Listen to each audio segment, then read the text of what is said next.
കാലങ്ങളായിട്ട് സാഫ് റീജിയനിൽ കിരീടം വെക്കാത്ത രാജാക്കന്മാരായിട്ട് ഇന്ത്യ അഴിഞ്ഞാടിക്കൊണ്ടിരിക്കുകയായിരുന്നു. ഇപ്പം ബംഗ്ലാദേശ് ഓവർസീസ് സിറ്റിസൻസിനെ കൊണ്ടുവന്നു കഴിഞ്ഞ് ഇന്ത്യ ഇന്നലെ പിടിച്ച് പൂട്ടിയിടുന്ന കാഴ്ച നമ്മൾ കണ്ടു. ഹംസ ചൗധരി എന്ന് പറയുന്ന ഒരു ഒറ്റ താരം വന്നതോടുകൂടി ഇന്ത്യ ക്ലൂലെസ് ആയി പോകുന്ന കാഴ്ച നമ്മൾ കണ്ടു. ബംഗ്ലാദേശിന്റെ വലയിൽ ഒരു ഗോൾ പോലും നിക്ഷേപിക്കാൻ കഴിഞ്ഞില്ല.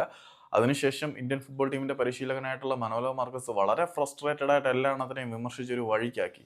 പുള്ളിയുടെ നിരാശ പുള്ളിയുടെ വാക്കുകളിൽ നിന്നും വളരെ വ്യക്തമായിരുന്നു. സുനിൽ ഛേത്രിയൊക്കെ മിസ്സാക്കിയ ഒരു ഹെഡർ എന്ന് പറഞ്ഞുണ്ടല്ലോ, സഹിക്കാൻ പറ്റത്തില്ല. അതുപോട്ടെ.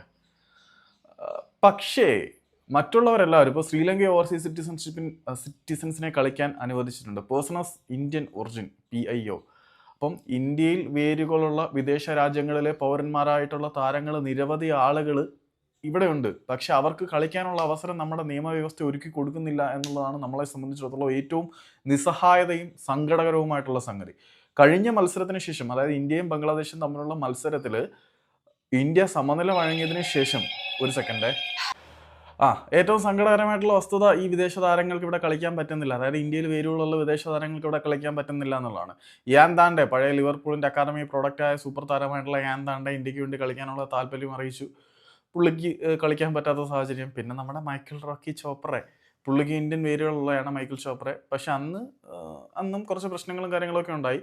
ഡാനി ബാത്ത്, ഒരു ഇംഗ്ലീഷ് ക്ലബിന്റെ ക്യാപ്റ്റൻ കൂടിയായിട്ടുള്ള ഡാനി ബാത്തും ഇന്ത്യക്ക് വേണ്ടി കളിക്കാനുള്ള താല്പര്യം അറിയിച്ചിട്ടുണ്ട്. അദ്ദേഹം വേണമെങ്കിൽ അദ്ദേഹത്തിന്റെ ഒരു പാസ്പോർട്ട് അദ്ദേഹം സാക്രിഫൈസ് ചെയ്യാം എന്നുവരെ പറഞ്ഞിട്ടുള്ള സാഹചര്യങ്ങളുണ്ടായിരുന്നു. പക്ഷേ നമ്മുടെ നിയമവ്യവസ്ഥയാണ് ഇതൊന്നും അനുവദിക്കാതിരുന്നത്. അപ്പം ഞാൻ ഇപ്പം ഇത് പറയാനുള്ള കാര്യം എന്താണെന്ന് വെച്ചാൽ, ഇന്നലെ ഇന്ത്യയുടെ മത്സരത്തിന്റെ ആ ഒരു റിസൾട്ട് സോഷ്യൽ മീഡിയയിൽ പോസ്റ്റ് ചെയ്തപ്പോൾ അതിൻ്റെ താഴെ കമൻറ്റുകളുമായിട്ട് യാൻ താണ്ഡയും വന്നിട്ടുണ്ടായിരുന്നു, ഡാനി ബാത്തും വന്നിട്ടുണ്ടായിരുന്നു. അത് അവർ നൽകുന്ന കൃത്യമായിട്ടുള്ള സൂചനകൾ തന്നെയാണ് എന്നാണ് ഞാൻ വിശ്വസിക്കുന്നത്. കാരണം അല്ലെങ്കിൽ ഇന്ത്യയുടെ ഫുട്ബോൾ മാച്ചസിൻ്റെ കാര്യം ഇവിടെ IPLന്റെ ഇടയിൽ മുങ്ങിപ്പോയി. എമ്പുരാൻ്റെയും IPLന്റെ ഇടയിൽ മലയാളികൾ പോലും പ്രോപ്പറായിട്ട് നോക്കിയില്ല. പിന്നെ പുതിയ കോച്ചിൻ്റെ അനൗൺസ്മെൻറ്റ്, ഇന്ത്യൻ നാഷണൽ ഫുട്ബോൾ ടീമിൻ്റെ മത്സരം നടക്കുന്ന കാര്യം നമ്മളെല്ലാവരും ഇഗ്നോർ ചെയ്തിരിക്കുന്ന സാഹചര്യത്തിൽ പോലും ഇത്രയും നാളും ഇല്ലാത്തൊരു സാധനം ഇവർ വന്ന് പോസ്റ്റിൽ കമൻറ്റ് ഇടണമെങ്കിൽ അവിടെ പേഴ്സൺ ഓഫ് ബംഗ്ലാദേശ് ഒറിജിൻ ഉള്ള ഹംസ ചൗധരി അവരുടെ നാഷണൽ ടീമിന് വേണ്ടി കളിക്കാമെന്ന ആദ്യത്തെ ദിവസം തന്നെ ഇമ്പാക്റ്റ് ഉണ്ടാക്കി ഇന്ത്യയെ സമനിലയിൽ പൂട്ടിയിടുന്നു.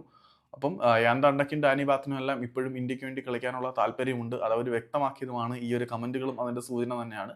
പക്ഷേ നമ്മളുടെ നിലനിൽക്കുന്ന നിയമവ്യവസ്ഥ അവർ അനുവദിക്കുന്നില്ല. എന്തെങ്കിലുമൊക്കെ മാറ്റവും ഇളവുകളും ഒക്കെ വന്നു കഴിഞ്ഞാൽ നമുക്ക് സന്തോഷമായിരുന്നു.